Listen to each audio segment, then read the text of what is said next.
You are welcome to Christ Apostolic Church, Asegun District Coordinating Council Headquarters, Araromi New Town, Igoba Junction, Ado Ekiti Road, Akure, Ondo State.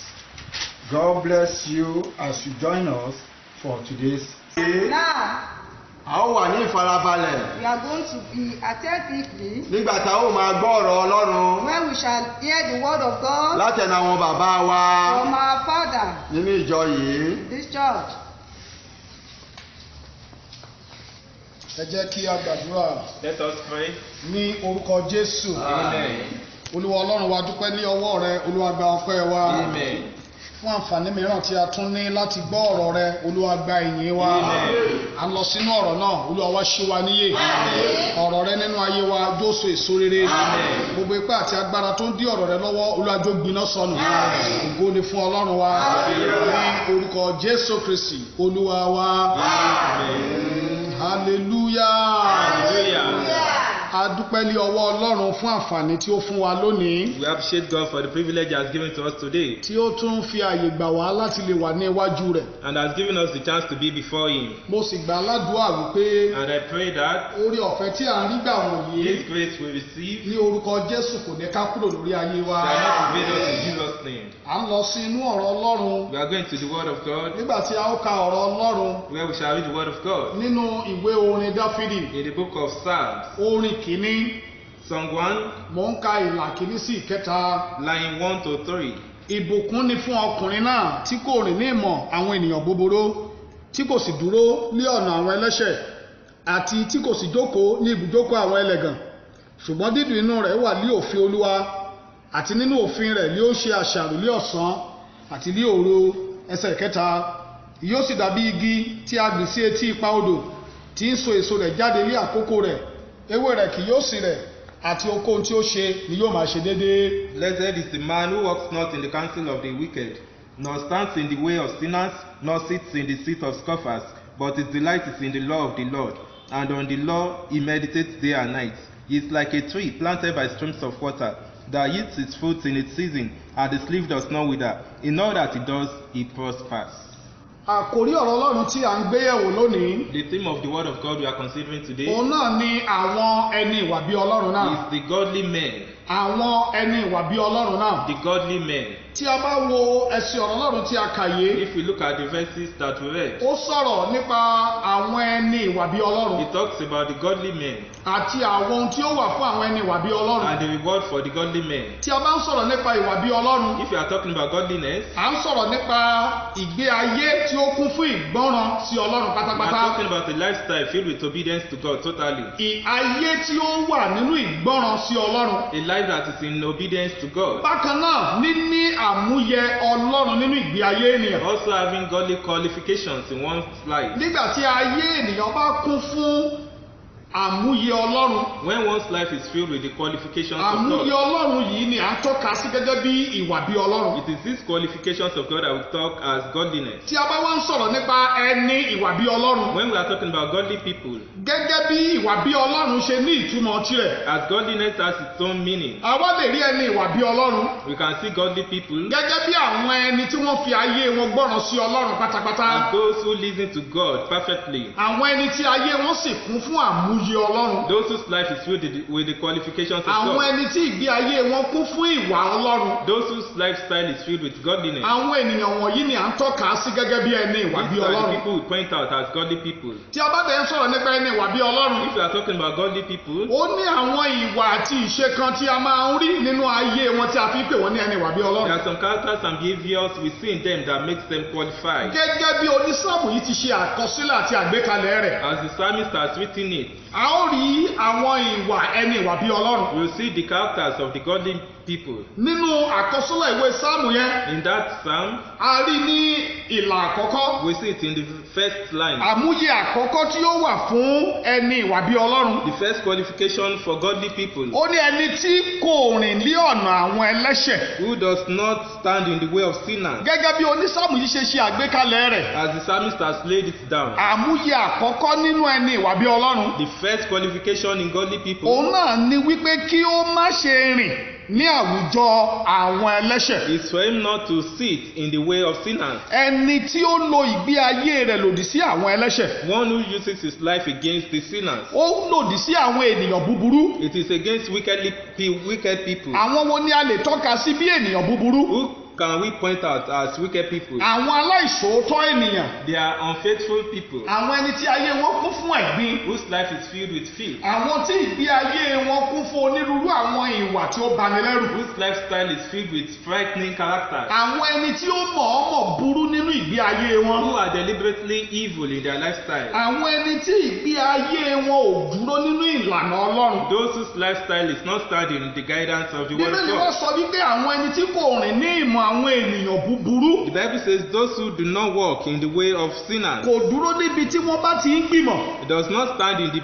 place where they plot. Kò rìn nínú ìgbìmọ̀ wọn. It doesn't stand in their plot. Nígbà tí wọ́n bá jókòó tí wọ́n bá ṣètò láti lu ẹnìkan ní jìbìtì. When they sit and plot to defraud someone, Òun kì í dúró nínú irú ìgbìmọ̀ bẹ́ẹ̀. he doesn't stay in such gathering Nítorí wípé ó mọ̀ ìkó lòdì sí ìwà Ọlọ́run. because he knows that it is against godliness, A sì máa yẹra kúrò nínú irú ìwà búburú bẹ́ẹ̀. and he runs away from such evil character. Irú àwọn ènìyàn yìí ni a lè tọ́ka sí bí àwọn ẹni ìwà bí We Ọlọ́run. can point to such people as godly people. Àwọn ẹni tí wọ́n rí àwọn ènìyàn tí wọ́n ń gbé ìgbé ayé ibi. Those who see people living in evil lifestyle Tí wọ́n sì ń yàgò tí wọ́n sì ń sá fún ìwà ibi wọn. and they are running away from their evil character. Àwọn ẹni wọ̀nyí ni a lè tọ́ka sí bí àwọn ẹni ìwà bí We Ọlọ́run. can point to these people as godly men. Àwọn ẹni tí wọ́n rí àwọn ènìyàn níbi tí wọ́n ti fẹ́ bà tènìyàn jẹ́. Those who see people where they want to destroy someone else's life, Ṣùgbọ́n tí wọ́n yẹra kúrò nínú ìgbìmọ̀ wọn. but they departed from the group. Àwọn ènìyàn wọ̀nyí ni a lè tọ́ka sí bí ẹni ìwà bí We Ọlọ́run. can point to these people as godly people. Ohun àmúyẹ kejì tí onísáàmù yìí tún mẹ́nubà. The second qualification as written by the Òun ni wípé psalmist kò dúró lé ọ̀nà àwọn ẹlẹ́ṣẹ̀. doesn't stand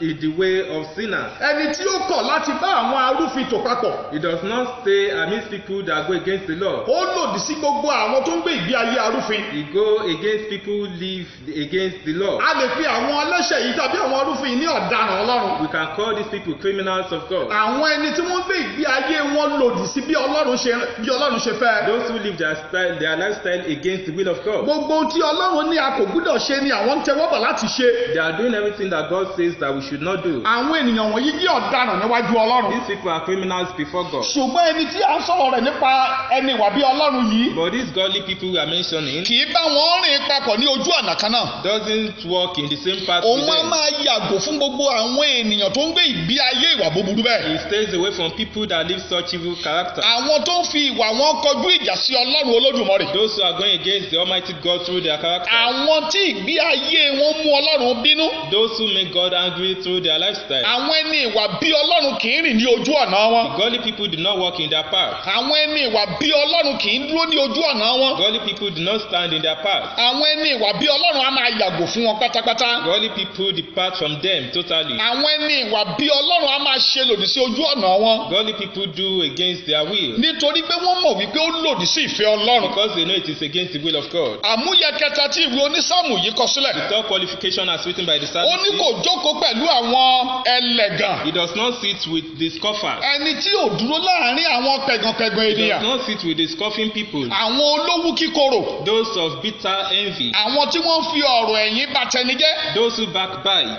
Àwọn apẹ̀gàn ohun rere. Those who plot against good Kò things. sí bí wọ́n ti ṣe ohun tó dára tó ní iwájú wọn tó ní ìtumọ̀. No matter how good the thing is, it is meaningless to them. Bí wọn ó ṣe fi ẹnu bà ohun rere jẹ́ mọ́ ẹni tó ṣe ohun rere ni wọ́n máa wá kiri. They will destroy good things with their mouth. Bí wọ́n rí ẹni tó kọ́ ilé ńlá wọn á fi ẹnu já ilé ńlá mọ̀ wọ́n á fi jà If wọlẹ̀. they see someone building a big house, they will just make it meaningless. Bí wọ́n rí ẹlẹgbẹ́ wọn tó ní dúkìá tó dára wọ́n á fi ẹnu já dúkìá náà wálẹ̀. Like any of their companion with a good property, they will just speak against it. Ṣùgbọ́n àwọn ẹni ìwà bí Ọlọ́run kì í jókòó láàrin irú àwọn ènìyàn bẹ́ẹ̀. But godly people do not sit amidst the Wọ́n scoffers. máa gbé ìgbé ayé wọn nínú ìfẹ́ sí ọmọnìkejì wọn. They live their lifestyles in love to their neighbors. Wọ́n á máa fẹ́ ìdìde ọmọnìkejì wọn. They want their neighbors to succeed also. Wọ́n á máa fẹ́ kí ọmọnìkejì wọn kó ṣe àṣeyọrí. They want their neighbors to succeed. Wọ́n á máa fẹ́ kí àwọn ọmọnìkejì wọn kó rí ọ̀nà àbáyọ sí ayé wọn. They want their neighbors to have solution to their life. Wọn kì í dúró pẹ̀lú àwọn ẹlẹ́gàn láti hùwà ibi. They don't stand amidst scoffers to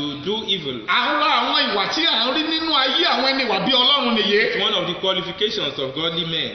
ìwà kẹrin tí a kọ sílẹ̀ nínú ìwé orin Dáfídì yìí. The fourth qualification as written in the Bíbélì Psalm. sọ wípé The Bible says àwọn ẹni ìwà bí Ọlọ́run the godly people, wọn máa ní inú dídùn sí ọ̀rọ̀ Ọlọ́run they delight in the law of the Lord àti láti pa á mọ́ lọ́sàn àti lóru. and to keep it day and night. Inú wọn á máa dùn sí ọ̀rọ̀ Ọlọ́run. They are always happy with the word of Wọ́n God. máa fẹ́ láti wà ní abẹ́ ọ̀rọ̀ Ọlọ́run. They love to be under the word of Wọ́n God. máa fẹ́ láti ka ọ̀rọ̀ Ọlọ́run. They delight to read the word of God. Wọ́n máa fẹ́ láti ṣe àgbéyẹ̀wò nínú ọ̀rọ̀ Ọlọ́run. They glad to examine and go through the word of Kì God. í ṣe wípé kí wọ́n ṣe àgbéyẹ̀wò tàbí kí wọ́n gbọ́ nìkan ṣá. Not just to read or to hear. Ó jẹ́ ayọ̀ wọn láti pa ọ̀rọ̀ Ọlọ́run mọ́ ní gbogbo ìgbà àti àkókò Also wọn. their delight to keep the word of God at all Ó times. jẹ́ ayọ̀ wọn láti máa rìn nínú ọ̀rọ̀ Ọlọ́run gẹ́gẹ́ bí ọ̀rọ̀ Ọlọ́run ṣe sọ fún It wa. is their delight to walk in the way in the word of God. Wọn kì í fẹ́ kúrò ní ojú ọ̀nà Ọlọ́run. They don't want to go against the way of Wọ́n the máa word fẹ́ of God. láti béèrè pé kí ni ọ̀rọ̀ Ọlọ́run sọ nípa ìgbé ayé tí mo fẹ́ gbé They yìí. love to ask, what does the word of God say about this lifestyle Wọ́n máa I'm living? béèrè wípé kí ni ọ̀rọ̀ Ọlọ́run sọ nípa ìgbésẹ̀ tí mò ń gbé lọ́wọ́lọ́wọ́. They would ask, what does the word of God say about this step I'm taking? Wọ́n máa fẹ́ láti mú inú Ọlọ́run dùn nípasẹ̀ gbígbọ́ràn sí ọ̀rọ̀ rẹ̀. They love to make God happy by obedience to his word. Àwọn àlàkalẹ̀ ìwà mẹ́rin yìí ni onísáàmù yìí ṣe àkọsílẹ̀ rẹ̀ níbí. Psalmist has laid down these four qualifications Àti àwọn àmúyẹ mìíràn gbogbo tí a tún lè rí àkọsílẹ̀ rẹ̀ nínú Bíbélì. and other qualifications that we can see in the word of God. Àwọn ẹni ìwà bí Ọlọ́run The godly people, wọn a máa kún fún ìfẹ́. they are filled with love. Àwọn ẹni ìwà bí Ọlọ́run Godly people, wọn a máa kún fún sùúrù. they are filled with patience. Àwọn ẹni ìwà bí Ọlọ́run Godly people, wọn a máa kún fún àánú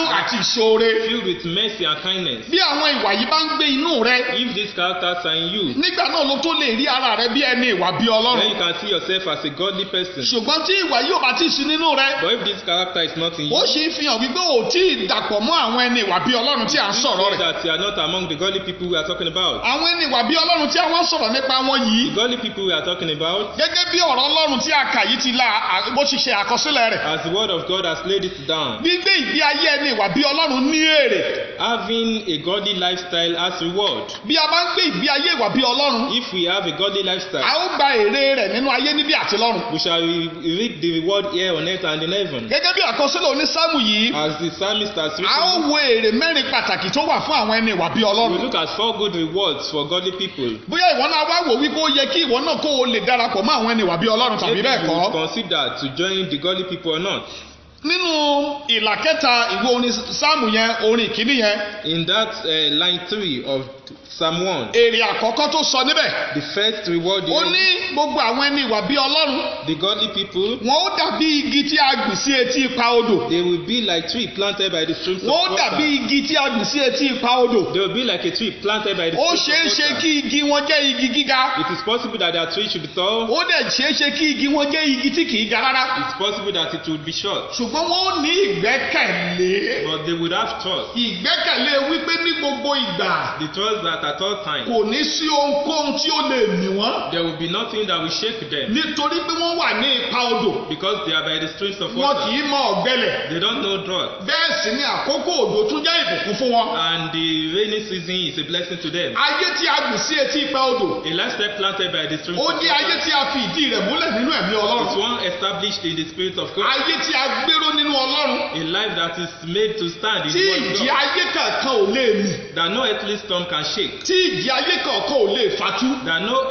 earthly storm can uproot. Nítorí pé ó ní gbòǹgbò rẹ̀ nínú Ọlọ́run. Because it has its roots in Bí God. ìwọ náà bá jẹ́ ẹni ìwà bí Ọlọ́run, If you also are godly, ara àwọn èrè tí ó dájú fún ọ rèé. this is one of the sure rewards for A ó you. gbìn ọ́ sí inú Ọlọ́run. You'll be planted in Kò God. sí ogun kan tó lè fà ọ́ tú. No trouble will be able to Kò uproot sí you. alágbára kan tó lè mú ọ No kúrò. powerful one will be able to Nítorí uproot pé you. gbòǹgbò rẹ̀ ń bẹ nínú Ọlọ́run. Because your root is in God. A máa fi ìgbà gbogbo bu omi rin ọ́. You'll be wet at all times. Yálà nípa ti ara tàbí nípa ti ẹ̀mí. Physically or spiritually. Ayé rẹ yóò kún fún ìbomirin. Your life will be wet. Ayé rẹ yóò kún fún àkókò tó tutù tó sì túra. Your life will be of refreshing time. Ara àwọn ìdí pàtàkì tó o ṣe gbúdọ̀ jẹ́ ẹni ìwà bí Ọlọ́run rèé. One of the good reasons why you must be godly. Èrè kejì tó wà fún àwọn ẹni ìwà bí Ọlọ́run. The second reward for the godly Òun people náà ni wípé wọ́n máa ń so èso wọn jáde ní àkókò wọn. is that they bear their fruits in its season. Wọ́n máa ń so èso wọn jáde ní àkókò wọn. They yield their fruit fruit in its season. wọn kì í pa àkókò wọn jẹ láti mú èso wọn They jáde. never miss their season to bear fruit. ayé tí ó kún fún ohun rere ni ayé tó ń so èso rẹ̀ jáde ní àkókò A rẹ̀. life that is filled with good things. ayé tó ń rí ohun rere gbà ní àkókò rẹ̀. A life that receives good things at the ayé season. tí kì í kánjú kọjá ètò ọlọ́run. A life that is not running more than the plan of bí ó God. ti wù kí ó rí. No matter what the ayé circumstances. tó mú èso rẹ̀ jáde A life that bears its fruit yóò máa fi ìgbà gbogbo pèsè ayọ̀ jáde fún ara rẹ̀. will bear joy for itself yóò sì máa mú ayọ̀ jáde fún àwọn ẹlòmíràn. and will bring joy for others. kò ní sí ọ̀dá tàbí aṣálẹ̀ nínú ayé irú ẹni There bẹ́ẹ̀. will be no lack or drought in such bó a tiẹ̀ life. dàbí ẹni wípé ilẹ̀ gbẹ yí i ká. Even if it as if there is drought. ṣùgbọ́n torí wípé a ti gbìn ín sí inú ọlọ́run. Because it is planted in God. torí pé ní inú ọlọ́run kò sí aṣálẹ̀. Because in God there is no drought. yóò máa There is mú no èso dry rẹ̀ land. jáde bí ó ti tọ́ àti bí ó ti yẹ. It will bear its fruits at the kí appropriate ló time. fà á? Why? jésù tó jẹ́ àjàrà Jesus that is divine òun ni yóò máa fún ẹ̀ka rẹ̀ ní agbára will be strengthening the láti branch máa so èso jáde. in order to bear good fruit. yóò máa so èso ìwà mímọ́. It will bear the fruit of yóò máa holiness so èso ìwà rere. and good attitude. gbogbo ènìyàn ni yóò máa ti pasẹ̀ rẹ̀ ní ọlọ́run. Everybody will be praising God through it. èrè kẹta tó wà fún àwọn ẹni wà bí ọlọ́run. The third reward for the godly people òun ni wípé ewé rẹ̀ kì yóò rẹ̀. is that his leaf will not wither. ewé irú ẹni bẹ́ẹ̀ kò ní rẹ̀. The leaf of such person's life will not ayé wither. rẹ̀ yóò wà fún ògo ọlọ́run. His life will be for the glory of God. ààbò ọlọ́run yóò dájú lórí irú ayé bẹ́ẹ̀. Protection of God will be sure on kí such ló fà á life torí wípé because ewé rẹ̀ tutù yọ̀yọ̀. his leaf is kò ní very. sí ìrẹ̀dànù nínú ìrìn àjò rẹ̀. There will be no withering in his journey. ọ̀pọ̀lọpọ̀ ni yóò máa jẹ àǹfààní ní abẹ́ àkóso rẹ̀. A lot of people will have benefits under him. ọ̀pọ̀lọpọ̀ ni yóò máa rí orí ọ̀fẹ́ gbà ní abẹ́ àkóso rẹ̀. A lot of people will receive grace from him nítorí kó jẹ́ ẹni ìwà bí ọlọ́run. because he's a godly person. ìwọ náà wá kíyèsí wípé o gbúdọ̀ jẹ́ ẹni ìwà bí ọlọ́run láti òní yìí. You consider that he must be godly from now kí on ìwọ náà kí a lè gbìyànjú sí etí ipa odò. so that you also will be planted by the streams of kó o water lè máa mú èso rẹ jáde ní àkókò rẹ̀. and you will bear your fruit at the right àti time wípé kí ewé rẹ lè dúró láì rẹ̀ dànù. so that your leaf will stand without withering. irú ayé bẹ́ẹ̀ yóò ní ìtẹ́lọ́rùn nínú ohun gbogbo. Such life will be contented in everything. ayé tí kì í nawọ́ sí ohun tí ipa wo ká.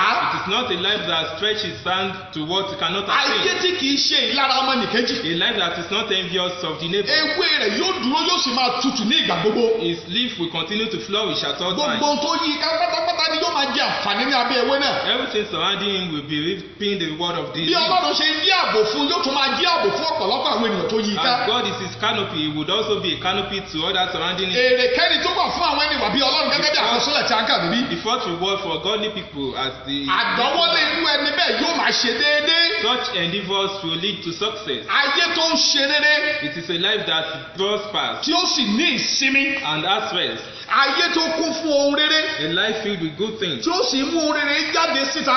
and brings forth good things. ayé tí ìsinmi tó dájú wà A fún. life with a sure rest. kì í gbé ọkọ rẹ̀ sókè sí ohun asán. Doesn't put his mind on vain things torí ó mọ̀ wípé ohun asán yóò tán. because he knows that these vain things will come gbogbo to ohun an tó bá end. ti dọ́wọ́lé ni ọlọ́run máa mí sí. God will breathe on every endeavor of ohun tó him. bá ti dọ́wọ́lé ọlọ́run á máa fi ìbùkún sí. Whatever he lays his hand upon, God will bless ohun tó him. bá ti dọ́wọ́lé ọlọ́run á máa tì í lẹ́yìn. Whatever he wants to do, God will support him nítorí wípé ó jẹ́ ẹni ìwà bí ọlọ́run. because he's a godly person, nítorí ó dúró nínú ọlọ́run. because he stands in ẹ God. jẹ́ kí a wá kíyèsí eléyìí o. Let us consider this. wípé àwọn nǹkan wọ̀nyí àwọn àǹfààní àti èrè wọ̀nyí dájú fún wa. These rewards are sure for us gẹ́gẹ́ bí ẹni ìwà bí ọlọ́run. as godly people. èyí kò sọ wípé kò ní sí ìṣòro ní ọ̀nà wa. That doesn't mean we won't have one or two certain èyí ò sọ problems, wípé a ò ní ní àwọn ìdojúkọ kọ̀ọ̀kan. that we not have one or two challenges. ìwọ náà kíyèsí You consider bí it. ó ti wù kí igi kí ó dúró tó ní etí ipa odò. No matter a tree stands by the stream, nígbà tí àwọn atẹ́gùn líle kan bá fẹ́. when some evil storms are blowing, a sì máa mì wọ́n lògbòlògbò bí ẹni wípé kí ó fà wọ́n tu. it will shake them thoroughly as if to approach them. ṣùgbọ́n orí ọ̀fẹ́ tí a ní ni wípé a ti fi gbòǹgbò wa múlẹ̀ nínú ọlọ́run. But the grace we have is that our root is implanted in bí ó God. ti wá wù kí ìjì náà kí ó lágbára tó. No matter how heavy the storm is, ìjì náà yóò lọ kò sì ní mì wá. the storm will go away without shaking us. nítorí wípé olúwa ti ṣẹ́gun ayé fún wa. Because the Lord has overcome the world for us. ọlọ́run ti ṣẹ́gun ìṣòro fún wa. God has overcome our challenges a ò for us. ní ohunkóhun láti bẹ̀rù. We have nothing to fear. a ò ní ohunkóhun láti jáyà lé We lórí. have nothing to fear. mo fẹ́ kó o mọ̀ wípé I want you to know ìwọ náà that sì ní àkókò tirẹ̀ you still have your time láti darapọ̀ mọ́ àwọn ẹni wà bí ọlọ́run yìí. to join the godly people. kó tó di wípé àkókò yóò lọ. Before this time kó elapsed, tó di wípé ìgbà yóò kọjá. before this time elapsed, kí ìwọ náà kó o lè lè ní orí ọ̀fẹ́ sí àwọn àǹfààní tí a ń sọ̀rọ̀ nípa So wọn that you yìí. have your own grace in these privileges. Kó o lè jẹ àǹfààní tí ó ń bẹ nínú fún àwọn ẹni ìwà bí In Ọlọ́run. order to reap the rewards of the godly Kí ìwọ people. náà kí o lè gbádùn orí ọ̀fẹ́ tó ń bẹ fún àwọn ẹni ìwà bí So Ọlọ́run. that you enjoy the grace of the godly Mo people. fẹ́ kí o mọ̀ wípé I want you to know nígbà that tí a bá jẹ àǹfààní wọ̀nyí tán nínú ayé, after having these rewards on earth, àwọn ẹni ìwà bí Ọlọ́run yóò tún ní ìsinmi ayérayé lọ́dọ̀ Ọlọ́run. godly people will have eternal rest with Àwọn God. ènìyàn wọ̀nyí yóò tún máa gbádùn ayérayé pẹ̀lú Ọlọ́run. These people will enjoy eternity with God. O ò ṣe wá ronú rẹ wò báyìí. Why don't you think deeply Kó o now wá béèrè lọ́wọ́ ara rẹ. and ask yourself, Ṣé ẹni ìwà bí Ọlọ́run ni mí? am I a godly person? Ṣé mo fi ayé mi gbọ́ràn sí Ọlọ́run? Do I obey God with my life? Pẹ̀lú ìwà tó ṣe ń bẹ lọ́wọ́ mi yẹn. With the character in my hand? Pẹ̀lú ìwà búburú tí mo sì gbé lọ́wọ́ yẹn. With my evil behavior? Pẹ̀lú tọmọnìkejì tí mo sì ń bà á jẹ́ With yẹn. my neighbor's life that I'm still Pẹ̀lú destroying? òdì tí mo ní nínú yẹn. With my malice Pẹ̀lú ẹni tí mò ń rojọ́ rẹ̀ níbi kiri with yẹn. the person I'm backbiting? Ṣé ìwà bí Ọlọ́run lèyí lọ́wọ́ mi? Is this godliness in me? Wípé mo jẹ́ nǹkan kan nínú ìjọ Ọlọ́run. That I'm something in the house of Kò God? sọ wípé a ti kún fún ìwà bí Ọlọ́run. Doesn't mean we are filled with godliness. Lónìí ni mo fẹ́ kó o ṣàwárí ara rẹ jáde. Today I want you to find yourself Kó o out dá ara rẹ padà sínú ìwà bí Ọlọ́run. and restore yourself to godliness Kó o dúró nínú ìwà mímọ́. and stand in holiness Kó o gbé ìgbé ayé ìwà bí Olódùmarè. and have a godly lifestyle. Ó yẹ kí a rí ìrí àti ẹ̀dá Ọlọ́run nínú ayé rẹ. You ought to have the image of God in you. Bí a kò bá tí ì rí ìrí àti ẹ̀dá Ọlọ́run nínú rẹ, If the image of God is not yet a found jẹ́ in you, wípé ò tí ì di ẹni ìwà bí Ọlọ́run. that means you are not yet godly. Òní ni Ọlọ́run pè ọ́ God is calling you today láti wá di ẹ̀dá rẹ̀, to come and be his creature, láti wá sínú ìwà rẹ̀. to come in his Mo sì mọ̀ behavior. wípé bó ti ń ṣe bẹ́ẹ̀, And I know as you are doing yóò máa so, dára fún ọ. it will be well with you. O nílò láti ṣe ìpinnu ńlá. You need to make a great Kó o padà wá decision sí ọ̀dọ̀ Ọlọ́run lónìí. and return to God today. Bí o sì ti ń ṣe ìpinnu yẹn, As you are making that decision, yóò máa dára fún ọ. shall be well with you. Ìgbé ayé rẹ Your kò lifestyle ní bọ́ sọ́wọ́ Sàtánì mọ́. will not go to the Orí ọ̀fẹ́ láti gbé hands. ìgbé ayé ìwà bí The Ọlọ́run. grace to have a godly Ọlọ́run yóò sì lifestyle, máa fi fún ọ. God will give unto Mo you. fẹ́ kó o rò ó wò. I want you to think about Ayé it. yìí á parí ilé ọjọ́ kan. Instead to come to an Àwọn ẹni end, ìwà bí Ọlọ́run nìkan. it's only the godly people Àwọn ni yóò wà pẹ̀lú Ọlọ́run that will lókè. be with God on Bí earth. o ò bá tí ì wà sínú ìwà bí Ọlọ́run, If you are yet to come in godliness, má ṣe jẹ́ kí ìsìn rẹ já sí asán. don't let your service be in vain. Má jẹ́ kí ìwàsáyé rẹ kó jẹ́ ìṣòro àti ẹkún fún ọ ní Don't let ayérayé. your coming to the world be a problem for you. in Ronú eternity. lónìí Think today kí o sì pa ìwà rẹ dà. and change your Kó character o di ẹni ìwà bí Ọlọ́run. and be a godly person. Orí ọ̀fẹ́ sì wà fún You ọ. still have the grace Níwọ̀n ìgbà tó o tí ì kú, as long as you are yet to die. àǹfààní sì wà fún You ọ. still have the privilege Níwọ̀n ìgbà tó o sì wà láàyè as long as you live láti wá sínú Jésù to come to Jesus kí o lè kún fún ìwà bí so Ọlọ́run. that you be filled with godliness. Bí o sì ti ń gbọ́ ọ̀rọ̀ yìí, As you are hearing this ni mo fẹ́ kó word, o bẹ̀rẹ̀ sí ní ṣe àtúnṣe. I want you to begin to Kó o make sì máa bá amendments Ọlọ́run lajà. and reconcile with God. Máa jẹ́wọ́ àwọn ẹ̀ṣẹ̀ rẹ fún. Confess your sins to Kí Him o sì máa bẹ̀ fún ìdáríjì. and plead to Him for Kí o forgiveness sì béèrè fún orí ọ̀fẹ́ and ask for grace láti gbé ìgbé ayé to have a tí òfin lifestyle ní padà sínú ẹ̀ṣẹ̀ náà mọ́. that you will not make you return to this Bí sin. o sì ti ń padà sọ́dọ̀ Jésù As láti you òní, are returning to Jesus today, orí ọ̀fẹ́ láti dúró dé the òpin grace to stand to kí the Ọlọ́run end. kí o fi fún ọ. God give us. Ní orúkọ Jésù Kristi Olúwa wa, ẹ jẹ́ ká gbàdúrà. Let us pray. Mo fẹ́ kó o sọ fún I Ọlọ́run, want you to tell God, ó bá Olódùmarè to sọ̀rọ̀. talk to the Almighty. Ọlọ́run mo gbàdúrà Lord, I lónìí. pray today. Ọlọ́run mo wá sí iwájú Lord, I rẹ̀. come before Ọlọ́run you. fún mi ní orí ọ̀fẹ́ ńlá. Give me the great grace Ètò wọn fi jẹ́ ẹni ìwà bí Ọlọ́run. that will be a godly person. Orí ọ̀fẹ́ tí ayé mi yóò fi rí bíi The tìrẹ. grace that will make my life to be like Ọlọ́run fi yours. fún mi lónìí. God give to me Ó yẹ today. kí a gbàdúrà. Let us pray. Bàbá ní orúkọ Jésù olùgbàlà. Ọlọ́run mo béèrè fún orí ọ̀fẹ́ láti jẹ́ ẹni ìwà bí Ọlọ́run láti òní yìí lọ. Ọlọ́run fi fún mi kí ayé mi bá lè dára, kí ayé mi bá lè ní ìtumọ̀, kí n bá lè jẹ àǹfààní gbogbo wọ̀nyí. Ọlọ́run fún mi ní orí ọ̀fẹ́ láti jẹ́ ẹni ìwà bí Ọlọ́run láti òní yìí lọ. Olúwa gbọ́ àdúrà ní orúkọ Jésù Kristi Olúwa wa. Ẹ jẹ́ á gbàdúrà kí a tó gbàdúrà méjì tó kù yìí. Let's say this prayer. A ó máa ṣe àmì We'll báyìí be saying amen. ní orúkọ Jésù. Olúwa Ọlọ́run wa dúpẹ́ lé ọwọ́ rẹ fún ọ̀rọ̀ rẹ tó ti rán jáde lónìí. Olúwa gba ọpẹ́ wa. Ọlọ́run a gbàdúrà, a béèrè fún orí ọ̀fẹ́ láti lè wá sí inú rẹ, láti kún fún ìwà bí Ọlọ́run láti òní yìí lọ lórúkọ Jésù. Ọlọ́run fi fún wa orí ọ̀fẹ́ láti dáríjì àwọn ẹni tí ó ṣẹ̀ wá, orí ọ̀fẹ́ láti fojú fo gbogbo àṣìṣe àwọn ẹlòmíràn, oore ọ̀fẹ́ láti kún fún sùúrù púpọ̀, oore ọ̀fẹ́ láti ní ìwà pípé àti ìwà mímọ́ lórúkọ Jésù Olúwa fi fún wa lónìí. Ọwọ́ agbára láti gbé ìgbé ayé ìwà mímọ́ Olúwa dá a lé wa. Gbogbo agbára ẹ̀ṣẹ̀ nínú wa Olúwa parun lónìí. Ògo ni fún Ọlọ́run wa. Nígbà tí a tún padà gbọ́ ọ̀rọ̀ mìíràn lórúkọ Jésù iṣẹ́ ọ̀rọ̀ Ọlọ́run báyìí Olúwa a béèrè a sì gbàdúrà wípé agbára pípé láti wà nínú rẹ títí di ìgbà náà Ọlọ́run fi fún wa. Èṣù májò ń wa kúrò lẹ́yìn rẹ. Ògo ni fún Ọlọ́run wa. Ní ayérayé mọ́jà jẹ̀bi ọ̀rọ̀ yìí ní orúkọ Jésù Kristi Olúwa wa. Àmín. Ẹ jẹ́ kí a gba àdúrà. Let us pray. Ẹ jẹ́ kí a sọ fún Ọlọ́run. Let us tell God.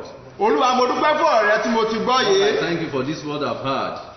Mo fẹ́ kí o gbó ohùn rẹ sókè dáradára. I want you to raise your voice. Bí o ti ń dúpẹ́, As you are thanking mà wá God, pe gbólóhùn yìí wípé you're going to tell God like this. Olúwa níbi tí mo ti bàjẹ́, Where I have Olúwa gone, wá tún mi Lord, ṣe. come and replenish me. Olúwa níbi tí ayé mi ti díbàjẹ́, Where my life have gone Olúwa bad, wá tún mi ṣe. come and replenish Níbi tí me. mo ti sọ ìwà bí Ọlọ́run nù, Where I have Olúwa lost wá my ṣe godliness, àtúnṣe mi. come and demolish Ó yá my kó orúkọ Jésù kí o gba àdúrà.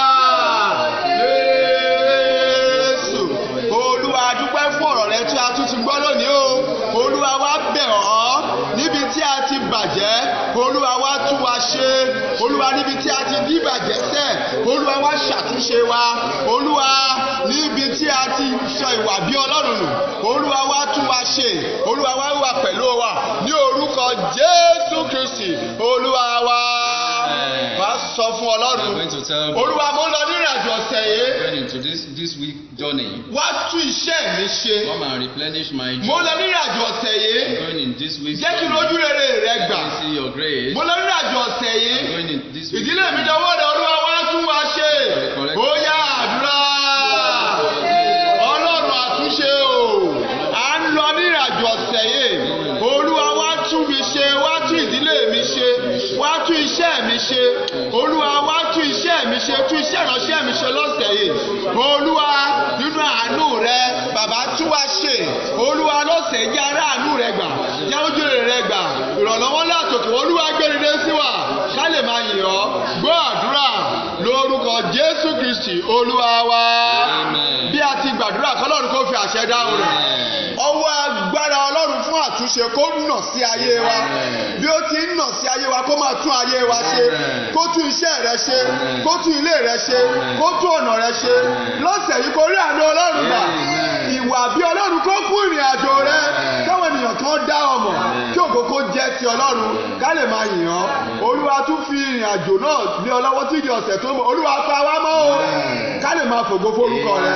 Ní orúkọ Jésù Kristi Olúwa wa. Ẹ jẹ́ ká gbàdúrà fún ìparí. Yẹ kí orí ọ̀fẹ́ Jésù Olúwa. Àmín. Ìfẹ́ mímọ́ ti Ọlọ́run. Àmín. Lákọ́ tí ẹ̀mí mímọ́. Àmín. Kó máa bá wa lọ. Àmín. Títí di ìgbà mìíràn tí a ó tún pàdé orí ọ̀fẹ́ rẹ̀ kò ní ká kúrò lórí ayé wa. Àmín. Ìyè àìnípẹ̀kun kò ní bọ́ lọ́wọ́ wa. Àmín. Ní orúkọ Jésù Kristi Olúwa wa. Àmín. Àmín. Àmín ní orúkọ Jésù. Bíbélì àjùmọ̀ká. Tọ́jú sí mi, kí a sì gbà níyà gbogbo òpin ayé nítorí èmi ni Ọlọ́run kò sí ẹlòmíràn. Àmín. Hallelujah ńlá mẹ́ta àti ògo kan sí Ọlọ́run. Hallelujah.